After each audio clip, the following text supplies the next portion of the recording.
آج افسوس کے ساتھ یہ بات کہنا پڑتا ہے کہ جتنا اسلام کے بارے میں ہمارے مسلمانوں کے علاوہ جو غیر مسلم ہیں،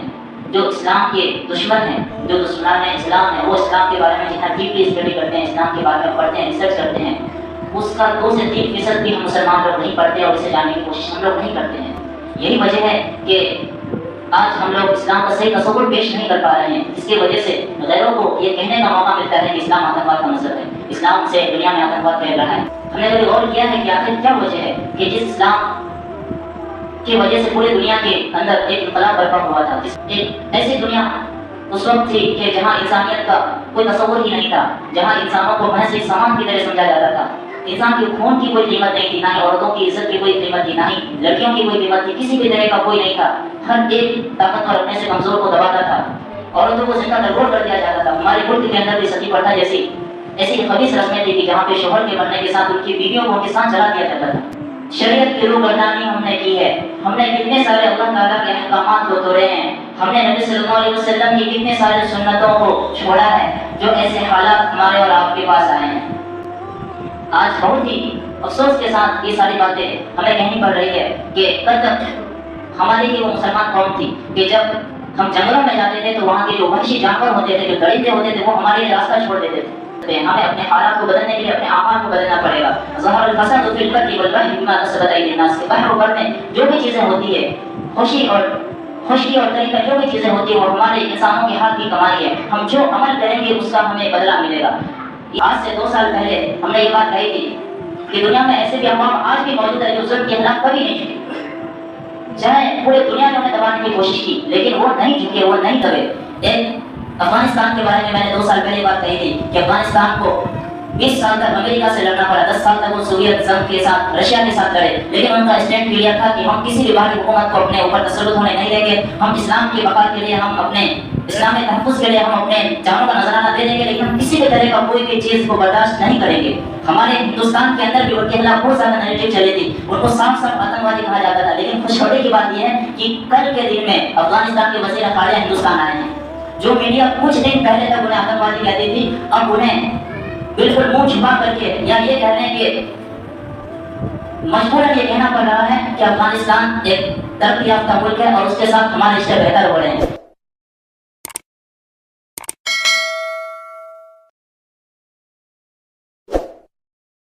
اللہ رب العزت نے ہمیں جو مذہب دیا ہے، یا جو کہہ لیں کہ ہم جس مذہب میں پیدا ہوئے ہیں،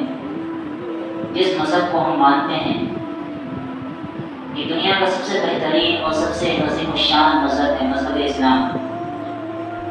اور یہ اللہ رب العزت نے ہمیں ایک نعمت کے طور پہ دیا ہے، ہم اس کا جتنا شکر ادا کریں کم ہے۔ ہم تھوڑی دیر کے لیے تصور کریں کہ ہم مسلمان نہ ہو کر کے کسی اور گھرانے میں پیدا ہوا ہوتے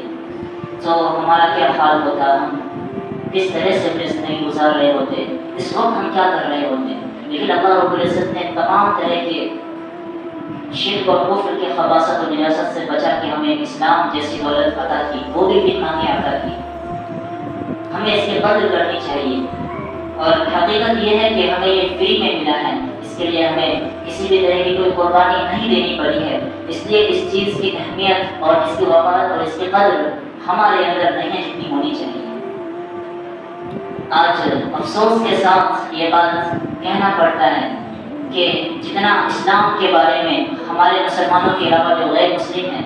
جو اسلام کے دشمن ہیں، جو دشمنان اسلام ہیں، وہ اسلام کے بارے میں جتنا ڈیپلی اسٹڈی کرتے ہیں، اسلام کے بارے میں پڑھتے ہیں، ریسرچ کرتے ہیں،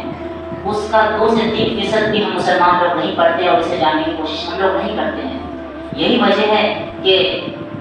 آج ہم لوگ اسلام کا صحیح تصور پیش نہیں کر پا رہے ہیں، جس کی وجہ سے غیروں کو یہ کہنے کا موقع ملتا ہے کہ اسلام آتنکواد کا مذہب ہے، اسلام سے دنیا میں آتنکواد پھیل رہا ہے، اور ایسی نیریٹو سیٹ کی گئی ہے کہ جس کا جواب آج کے عام اور سادہ لوگ مسلمانوں کے پاس بھی نہیں ہے۔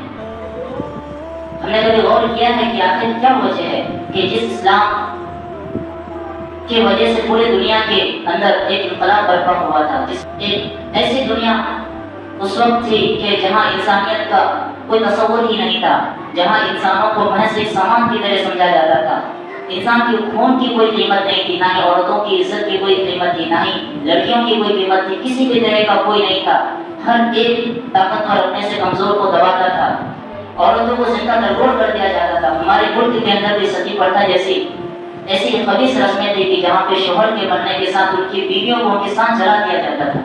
ان سارے رسموں کو اسلام نے آ کر کے ختم کیا، ساری برائیوں کو اسلام نے آ کر کے ختم کیا۔ سود جیسا ایک خطرناک قسم کا مہلک گناہ جس میں لوگوں کے پاس، چند لوگوں کے پاس تمام دنیا کی پیسے سمٹ کی آ جاتی ہے اور باقی لوگ بالکل غربت کے ایسے دلیز میں جا کے پہنچ جاتے ہیں کہ خودکشی تک کر لیتے ہیں۔ ایسی چیزوں کو اسلام نے بند کیا۔ شراب جیسی فتنہ خیز چیز جس کی وجہ سے آدمی اپنے ہوش و حواس میں نہیں رہتا ہے، اسے پتہ ہی نہیں ہوتا ہے کہ میں اپنی بیوی کے ساتھ بات کر رہا ہوں، یا یہ میری ماں ہے، یا یہ میرے والد ہے، وہ اپنا ہوش کھو دیتا ہے۔ ایسی تمام طرح کی برائیوں کو اسلام نے ختم کیا۔ لیکن آج افسوس کی بات یہ ہے کہ ہم اسلام کے نام لیوا ہیں، ہم محمد رسول اللہ صلی اللہ علیہ وسلم کے امتی ہونے کا ہم دعویٰ بھی کرتے ہیں، لیکن ہمارے اعمال سے، ہمارے کردار سے، ہمارے قول و فعل سے یہ کوئی بھی چیز ظاہر نہیں ہوتی ہے۔ ہم اپنے ملک کے اندر ہی دیکھ رہے ہیں کہ کس طرح سے ہم لوگ غیروں کے طریقے پہ جمے ہوئے ہیں۔ ہمارا صبح جگنے سے لے کر کے رات کے سونے تک ایک بھی عمل ہمارا اسلام کے مطابق، قرآن و سنت کے مطابق نہیں ہو رہا ہے۔ پھر ہم حالات کو دوش دیتے ہیں، حکومت کو دوش دیتے ہیں، اور سارا بلیم جو ہے کہ وہ ہم اپنے علاوہ دوسروں پر لگاتے رہتے ہیں کہ حالات ٹھیک نہیں ہے اور حکومتیں ہمارے ساتھ ظلم کر رہی ہے، ہمارے ساتھ ناانصافی ہو رہی ہے۔ تو ہم خود اپنے بارے میں سوچیں کہ ہم نے خود اپنے اوپر کتنا ظلم کیا ہے، ہم نے خود اسلام کی کتنی ساری شریعت کی روگردانی ہم نے کی ہے، ہم نے کتنے سارے اللہ تعالیٰ کے احکامات کو توڑے ہیں، ہم نے نبی صلی اللہ علیہ وسلم کی کتنے سارے سنتوں کو چھوڑا ہے، جو ایسے حالات ہمارے اور آپ کے پاس آئے ہیں۔ آج بہت ہی افسوس کے ساتھ یہ ساری باتیں ہمیں کہنی پڑ رہی ہے کہ کل تک ہماری ہی وہ مسلمان قوم تھی کہ جب ہم جنگلوں میں جاتے تھے تو وہاں کے جو وحشی جانور ہوتے تھے، جو درندے ہوتے تھے، وہ ہمارے لیے راستہ چھوڑ دیتے تھے۔ یہ مسلمان ہی تھے، یہ کوئی دوسری قوم نہیں تھی، یہ مسلمان ہی تھے کہ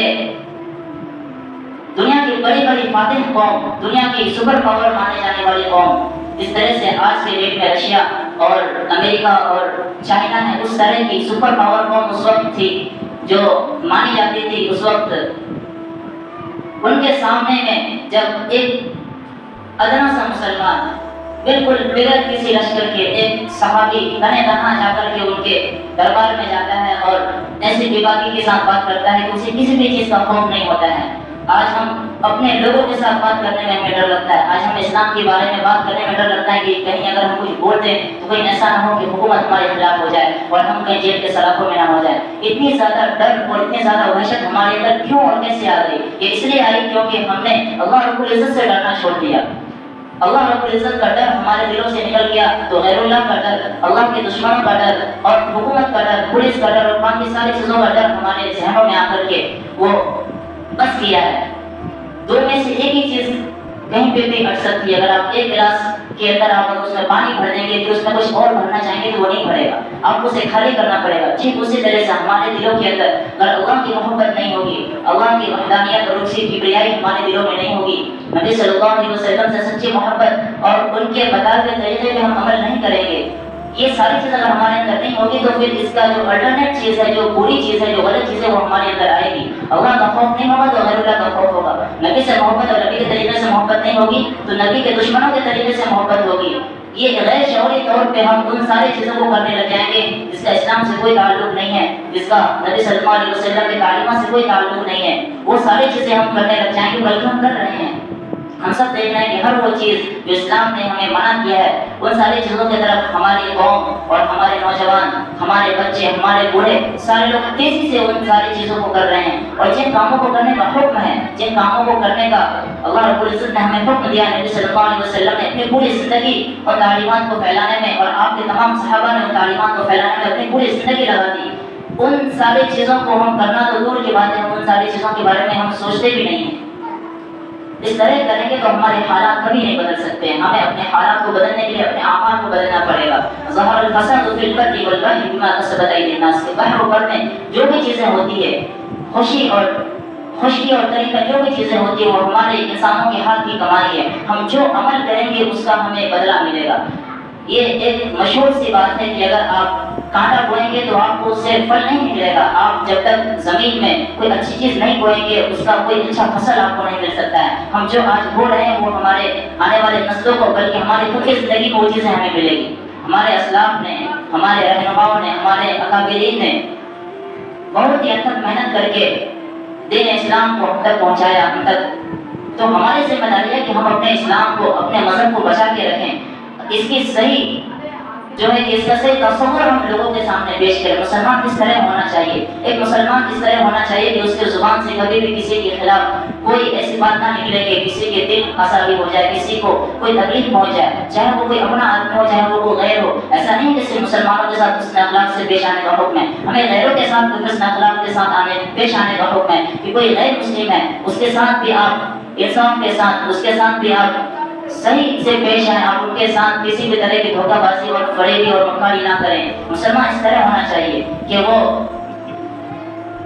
اس طرح سے رہے دنیا میں کہ کوئی آدمی اسے دیکھ کر یہ تصور کر لے کہ ہاں مسلمان ایسے ہوتے ہیں، ان کا یہ اتنا اچھا ہے تو ان کا مذہب کتنا اچھا ہوگا، اور ان کے جو نبی ہیں جنہوں نے ان کو یہ تعلیمات دی ہے وہ کتنے اچھے ہوں گے. لیکن آج اس کے اپوزٹ ہو رہا ہے. ہمارے اس سب کو دیکھ کر کے لوگ ہمارے مذہب کو دیکھنے لگ جاتے ہیں کہ مسلمان جب اتنے بگڑے ہوئے تو ان کا مذہب کتنا خراب ہوگا، مسلمان کتنے گندے ہو کر کے رہتے ہیں، مسلمانوں میں پاک کی صفائی نہیں ہے، ان میں زیادہ تر لوگ جاہل ہیں، ان کو تعلیم سے کوئی سروکار نہیں ہے، یہ عجیب و غریب طرح کی چیزیں کرتے ہیں، تو پھر ان کا مذہب بھی اسی طرح ہوگا. یہ ساری چیزیں ایک غلط طرح کی نیریٹو ہمارے اندر بٹھائی گئی ہے. ہمیں کوشش یہ کرنی ہے کہ ہم سب اپنے آپ کو بدلنے کی کوشش کریں، اپنے آپ کو سدھارنے کی اور بہتر کرنے کی کوشش کریں، اور یہ ساری چیز ہم سب کر سکتے ہیں. اور اس کے لیے ہمیں کوئی بہت زیادہ کچھ کرنے کی بھی ضرورت نہیں ہے. جو تعلیمات آپ صلی اللہ علیہ وسلم نے ہمیں دی ہے بس ہم اسے فالو کرنے لگ جائیں، انشاءاللہ تعالیٰ دنیا ہمارے سامنے جھکے گی. آج سے 2 سال پہلے ہم نے یہ بات کہی تھی کہ دنیا میں ایسے بھی اقوام آج بھی موجود ہے جو ظلم کے خلاف کبھی نہیں جھکے. چاہے پورے دنیا نے انہیں دبانے کی کوشش کی لیکن وہ نہیں جھکے، وہ نہیں دبے. ایک افغانستان کے بارے میں نے 2 سال پہلے بات کہی تھی کہ افغانستان کو 20 سال تک امریکہ سے لڑنا پڑا، 10 سال تک وہ سوویت جنگ کے ساتھ، رشیا کے ساتھ لڑے، لیکن ان کا اسٹینڈ کلیئر تھا کہ ہم کسی بھی باہری حکومت کو اپنے اوپر تسلط ہونے نہیں دیں گے. ہم اسلام کی بقا کے لیے، ہم اپنے اسلامی تحفظ کے لیے ہم اپنے جانوں کا نذرانہ دے دیں گے، لیکن ہم کسی بھی طرح کا کوئی بھی چیز کو برداشت نہیں کریں گے. ہمارے ہندوستان کے اندر بھی ان کے خلاف بہت زیادہ نیریٹو چلی تھی، ان کو صاف آتنکوادی کہا جاتا تھا. لیکن خوشخبری کی بات یہ ہے کہ کل کے دن میں افغانستان کے وزیر خارجہ ہندوستان آئے ہیں. جو میڈیا کچھ دن پہلے تک انہیں آتنکوادی کہتی تھی، اب انہیں بالکل منہ چھپا کر کے یا یہ کہہ رہے ہیں کہ